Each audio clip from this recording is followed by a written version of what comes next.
7-Eleven. I live in a safe town.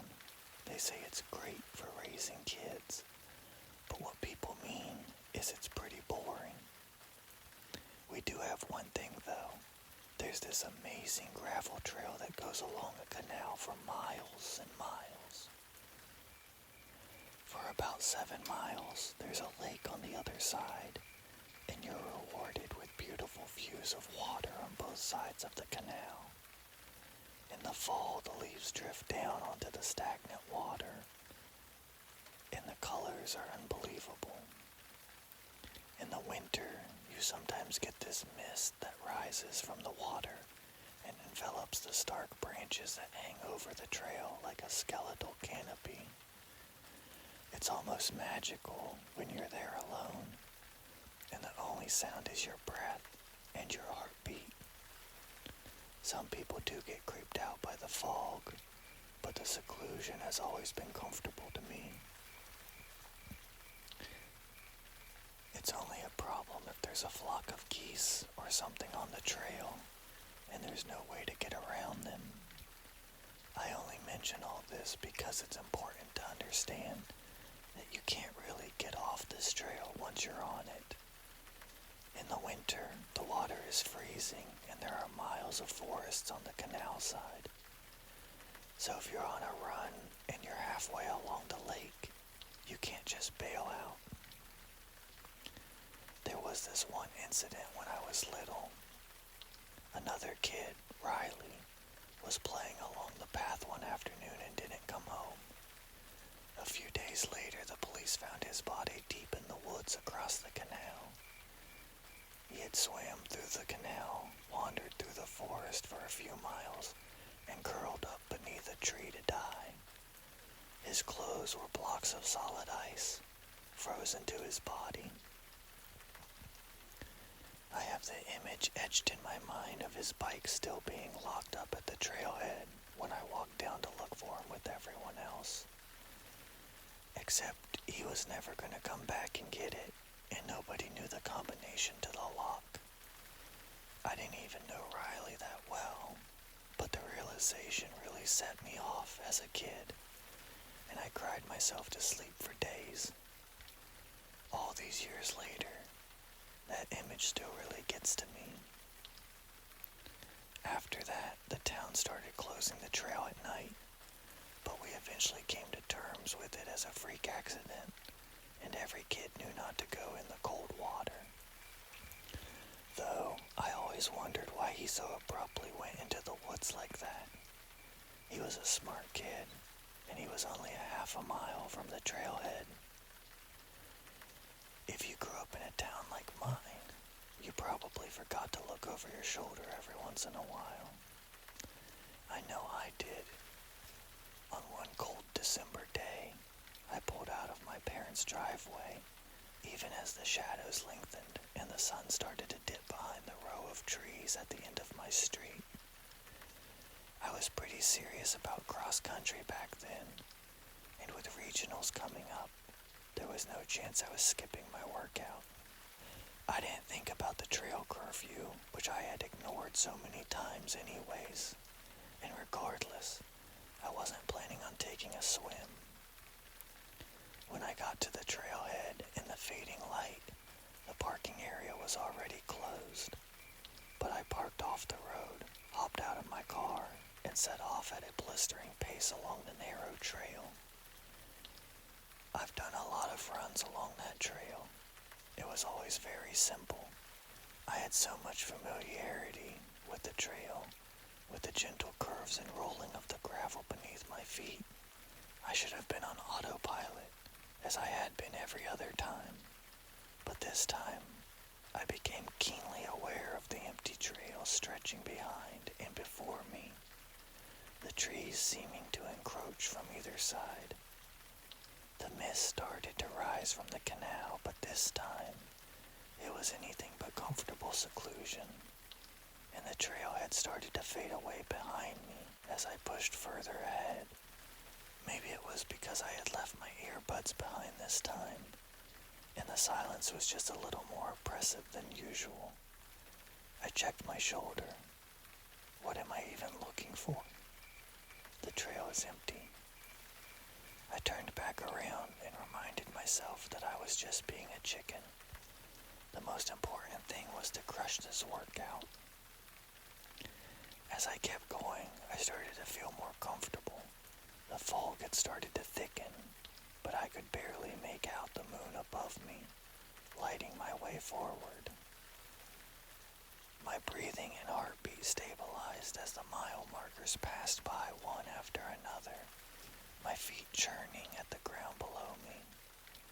I started to smile as I passed the midway point, just one more mile before I could start the journey back home, to the warmth of a home-cooked meal. In the fog, things appear slowly, and then all at once. My nerves started to come back when I first noticed something in the mist. Nothing more than a shadow, still about 100 meters in front of me. My stride faltered, but at this point I still thought it was probably just some stupid deer, or another harmless jogger out for a late run. Just a few moments later, I was proven wrong. It wasn't a deer, or another jogger.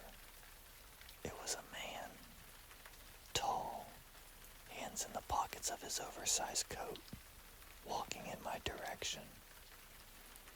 He wasn't running or anything, but there was something deeply wrong with his movement. His stride was leisurely, but looked almost rehearsed, like he was trying to act inconspicuous. My stomach started to turn, and I could feel the intensifying chills running down my spine.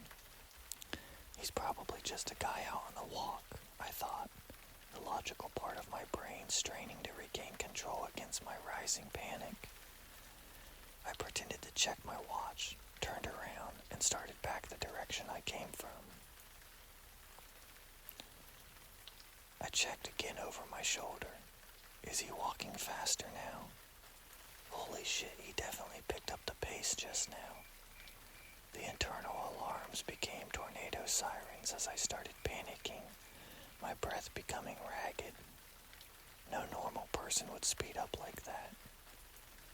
I was running fast now, and he wasn't, so he started to recede into the fog.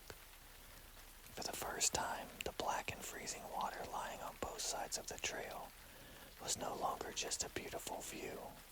It was a reminder that there is only one way out. This time, I didn't get into a rhythm. It was uncomfortable, but I was pretty sure that if I pushed hard, there was no chance he could catch up before I got back to the trailhead. There is only one way out. Forward. My unease rose even further. I had been nervous from the beginning, before this creepy dude had blocked me along the trail. What put me on edge like that?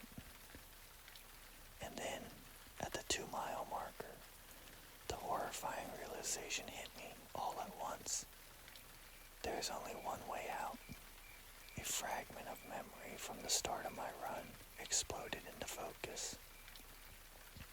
Yes, there was the uneasy glance over my shoulder, looking back towards my car.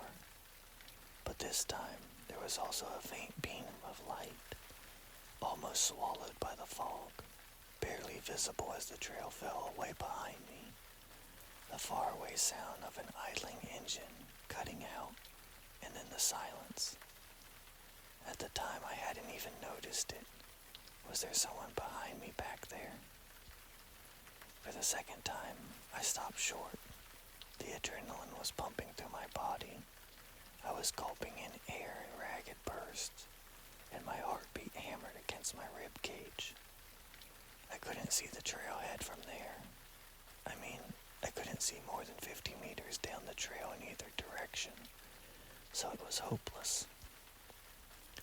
The fog was no longer comforting. In fact, I was now effectively blind.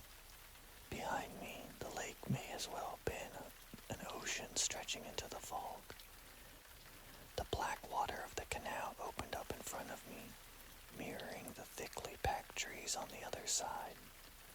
Calm down, control your breathing. At first, I couldn't hear anything over my own heartbeat, only the shroud of silence in the fog. And then, barely audible, was a faint rhythmic tapping, or a scratching on the gravel.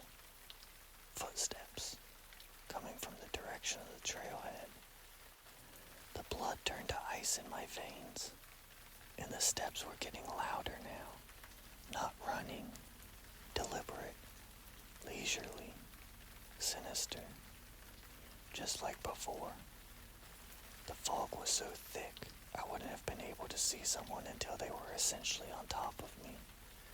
I was trapped, no way out, except for Riley's way. At this point, I realized there was very little time before someone would appear on the trail in front of me. If they turned out to be harmless, it would have felt pretty stupid to do what I did next. But my paranoia was all-consuming by this point. I left my shoes on the side of the trail, took off my shirt, and braced myself. And then, I dove into the canal, the icy water rushing up to meet me. The shock as I hit the water was awful. It took all the breath out of my lungs.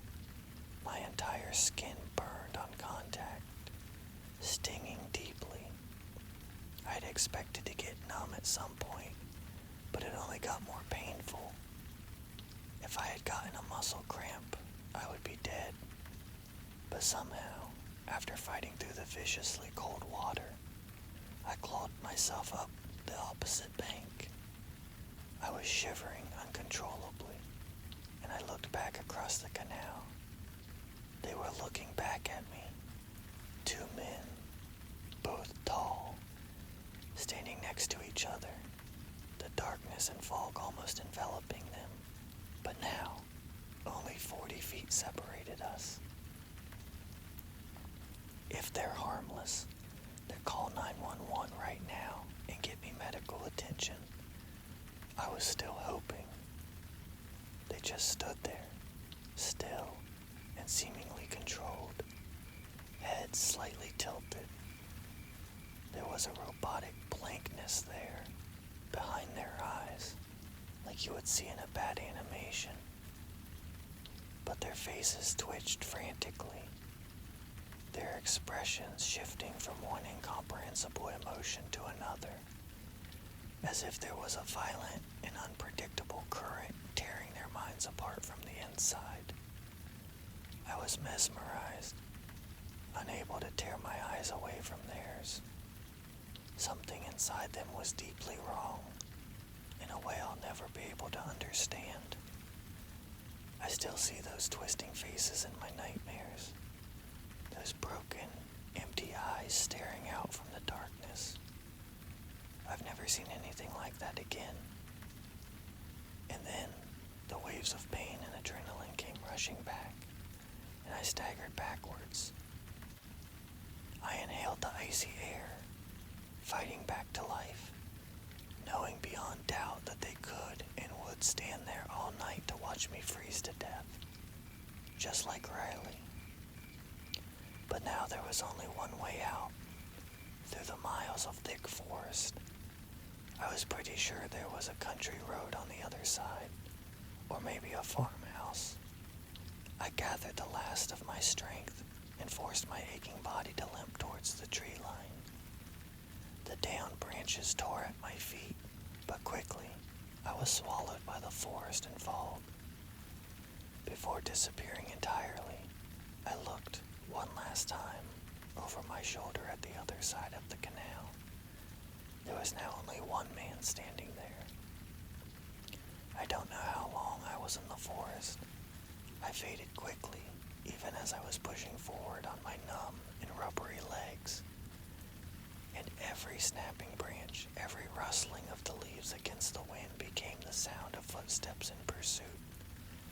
But I didn't look back again. The stinging cold was slowly replaced by a radiating warmth that was almost worse, since that meant I was going hypothermic.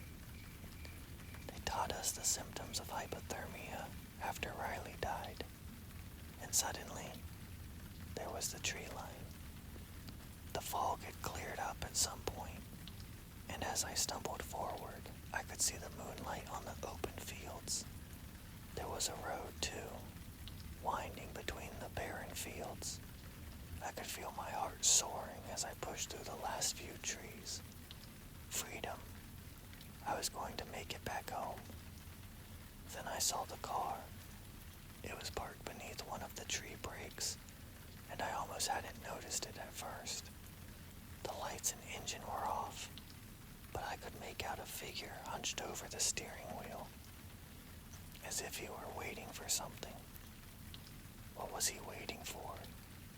I watched for a while, but he was perfectly still, his head turned towards the opposite field. I breathed a sigh of relief. He hadn't seen me. I started retreating back into the shadows to stay out of sight. The headlight suddenly flickered on, illuminating the field in front of me. I was paralyzed, my chest tightening, hoping not to be spotted. The headlights started swinging around in an agonizingly slow arc until the trees around me were ablaze, and the piercing light blinded me. There was no way I hadn't been spotted. I tried to find more energy, but my breathing was becoming shallower, my legs giving way beneath me as I pushed back into the trees. It felt like the trees were becoming even thicker, if anything, and I could no longer feel any of my extremities. I could see the disgusting blackness of frostbite consuming the flesh on my fingers, and had to fight down the bile rising in my throat. My vision was becoming blurry, and I finally knew I had nothing left to give. The ground suddenly gave way beneath me. I spilled out of the trees into a roadside drainage ditch. As the darkness creeped in, I heard the roar of an approaching engine. A tear was welling up in my eye as I imagined Riley's bike locked at the trailhead. Had this been what his last moments felt like? I felt the sensation of rough hands hoisting me off the icy ground, and then it all faded to black. The aftermath. I woke up at the hospital 2 days later. I was very lucky, the doctor said. If I hadn't been picked up by a local farmer on his way back from town, I would have died in that ditch by the side of the road. In any case, I lost 2 fingers and 4 toes to frostbite. Obviously, I didn't run in regionals, or ever again. But I hadn't been the only one to be out on the trail that night. It was one of my friends on the team, Gavin. Apparently, he had gotten to the trail about 2 hours after I did and hopped the fence. They never figured out the details, but he didn't even make it into the forest. When they found his body off the side of the trail, the detective on the case threw up at the scene. I didn't ask for specifics and didn't want to know. The police never tracked down those men. They took a statement from me, but I don't think I helped that much, and I never got the license plate on that car. In any case, the men had been clever enough to leave barely a trace. No DNA, no tire treads, nothing. They probably skipped town, one officer said, but the waver in his voice betrayed him. I'm not so sure either. The town did finally close the trail. They dumped a bunch of concrete over the entrances, and now the only way to get onto the 7-mile segment is by kayak. I don't think people will stay away for that long, though. Memories fade, and someday it'll just be an urban legend. You probably have a place like this near you, and it's probably in a safe town where nothing ever happens. All I'm trying to say is this. Always look over your shoulder, and always ask yourself, is there only one way out?